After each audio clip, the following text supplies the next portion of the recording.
Salut, salut și bine v-am găsit la primul meu videoclip de pe YouTube. Primul meu vlog, se poate spune, că o să fac vloguri pe acest canal. Numele meu este Florin, am 21 de ani, m-am născut în Constanța și acum muncesc în Franța și sunt în vacanță în Italia în momentul de față. Stop it. Get some help. Ce e mai complicat? Cred că nu mă interesează chestia asta, ți-mi pe vlog din cauza la titlu, cineva râde din spatele camerei, că nu știu ce să zic. Primul meu vlog. Bun, pe acest canal o să vedeți și...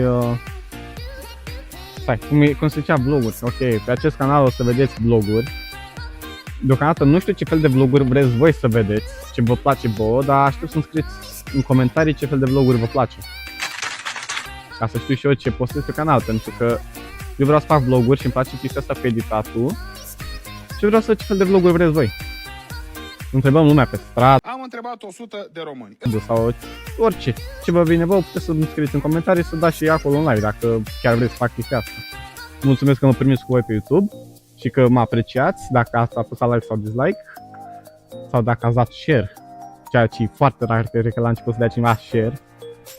Bun, înainte să fac chestia asta am mai filmat eu într-un alt parc unde am fost dat afară. Poate o să vă pun pe video ceva. Buongiorno. Solo qua potete fare, perché con il piedistallo qua dentro lo potete. Come? Con il piedistallo Sì. qua le foto non si possono fare. Ah, solo fuori? Solo con il telefonino. Sì, ma è il telefono là. Lo so.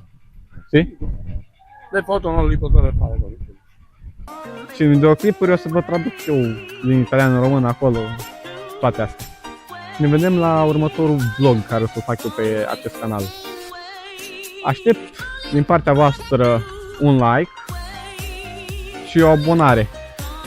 Aștept și în comentarii să scrieți ce fel de vloguri vreți, ce vlog vreți să apară pentru prima oară. Și ne vedem data care vine. Bun, după cum vedeți, în primul meu vlog am investit un pic în chestii. Ca cameră filmez cu telefonul.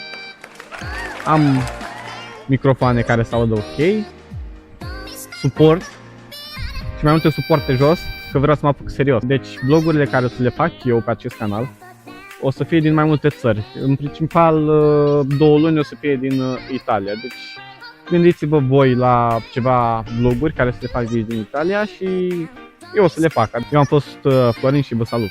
Ciao!